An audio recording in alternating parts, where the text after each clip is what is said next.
राधे राधे, जय श्री कृष्ण। आप देखें तिलक पत्रिका, मैं हूं आपके साथ सुशील गोस्वामी। वृषभानंदिनी राधा रानी का जन्मोत्सव मनाने के लिए समूचे बरसाना में बड़े पैमाने पर तैयारियां चल रही हैं। पूरे बरसाना को दुल्हन की तरह सजाया जा रहा है। कलकत्ता से खास कारीगर आए हुए जो विद्युत सजावट करने के लिए। उसके बाद भी जो भक्त हैं, संत हैं, यहाँ के स्थानीय लोग हैं, राधा रानी के भक्त हैं, वो भी कहीं ना कहीं कुछ ऐसा राधा रानी के इस उत्सव में अपनी तरफ से आहुति डालने का प्रयास करते हैं कि उनको भी प्रसन्नता हो, भक्तों को भी प्रसन्नता हो और इस उत्सव में चार चांद लग जाएं। ऐसा ही कुछ राधाष्टमी पर करने जा रहे हैं शिव हरिदास महाराज, जो कि आप उज्जैन के महाकालेश्वर मंदिर के संरक्षक हैं और राधा रानी के भी परम भक्त हैं। तो इस बार क्या खास कर रहे हैं, आइए उनसे जाने। ये महाराज जी बताएं, इस बार राधाष्टमी पर क्या कुछ राधा जन्मोत्सव में आपकी सहभागिता रही? सर्वप्रथम आपको खूब खूब साधुवाद, खूब खूब आपको धन्यवाद, आपके चैनल को। श्री लाडली लाल की जय। विगत लगभग 4 से 5-6 वर्षों से ऐसा कार्यक्रम चल रहा है कि लठमार होली पर और श्री राधाष्टमी पर हेलीकॉप्टर के द्वारा पुष्प वर्षा का कार्यक्रम निहित रहता है।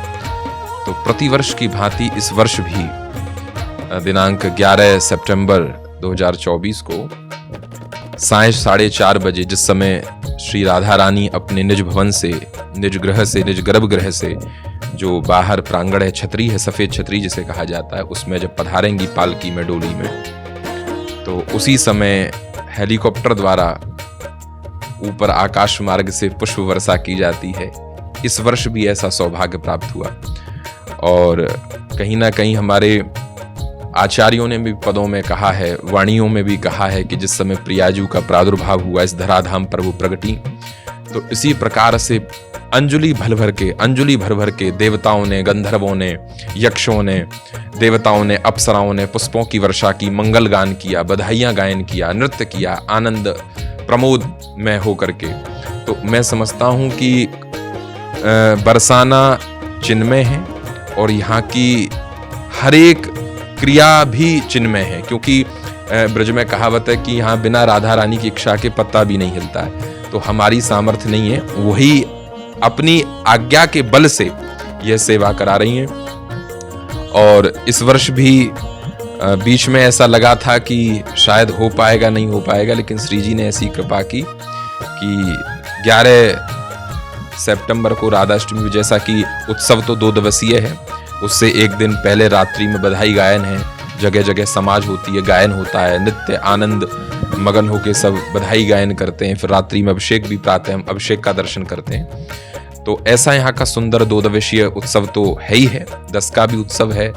और राधाष्टमी का जो भव्य दिव्य जब हम दर्शन करेंगे श्री प्रिया जी का 11 तारीख को, तो हम इस चैनल के माध्यम से भी जो सुन रहे हैं, मुझे जो देख रहे हैं, मैं कहना चाहूँगा, प्रार्थना करना चाहूँगा, निवेदन करना चाहूँगा कि आप सब भी आएं और इसका प्रकट रूप से दर्शन करें। जिस समय हेलीकॉप्टर के द्वारा पुष्प वर्षा होती है, तो न केवल प्रिया जी पर, न केवल महल पर, अपितु जितने भी भक्त, श्रद्धालु, रसिक, प्रेमी, संत, महापुरुष जब खड़े रहते हैं, क्योंकि हमारे यहाँ भक्त भगवान से भी बड़ा है।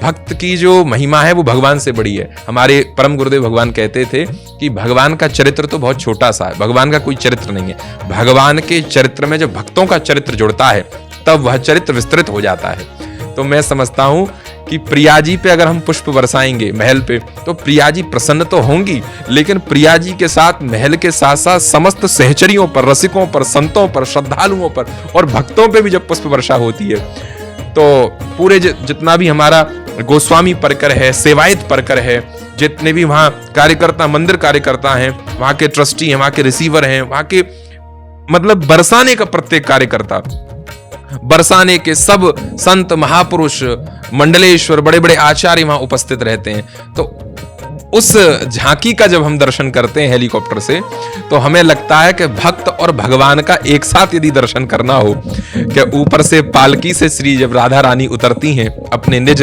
महल से जब छतरी में आती हैं, तो ऐसा अद्भुत दर्शन होता है कि वहां भक्तों की पुकार, भक्त लालायित रहते हैं उनके दर्शन करने के लिए। तो बड़ा आनंद का ये विषय होता है। और मैं सबसे निवेदन एक बार पुनः करना चाहूंगा कि आप आकर के प्रकट रूप में इसका लाभ लें, बरसाना आकर के। का एक खास बात इस बार बरसाने पर एक बार फिर से आपको देखने को मिलेगी। जैसा होली पर बताया कि लठमार होली पर जब लाठियाँ लेकर गोपियाँ निकलती हैं, नंदगाम घोड़े आ रहे आते हैं और उस वक्त आसमान से पुष्प वर्षा होती है। ऐसे ही जब 11 सितंबर को राधाष्टमी के दिन बधाई गायन के मध्य में राधा रानी अपने निज भवन से जो डोला में पालकी में विराजमान होकर वहाँ के गोस्वामी समाज, वहाँ के जो पुजारी हैं, वो राधा रानी को बड़ी श्रद्धा और भाव के साथ नीचे सफ़ेद छतरी में जब विराजमान करेंगे तो 4:30 समय साय का समय होगा। उस समय ठीक आसमान में हेलीकॉप्टर के द्वारा, उड़न खटोलों के द्वारा शिवाजी महाराज गुलाब की पंखुड़ियाँ लेकर वहाँ से पुष्प वर्षा करेंगे। और जैसा उन्होंने बताया कि राधा रानी के प्राकट के समय समस्त देवी देवता, पूरा समस्त ब्रह्मांड उस समय आह्लादित हो उठा। सब उस क्षण के दर्शन करने के लिए और अपने को सौभाग्यशाली समझ रहे, तो ऊपर से पुष्प की वर्षा हो रही। तिलक पत्रिका के लिए अपने साथी कैमरा पर्सन रिंकू वर्मा के साथ बरसाना से मैं सुशील गोस्वामी।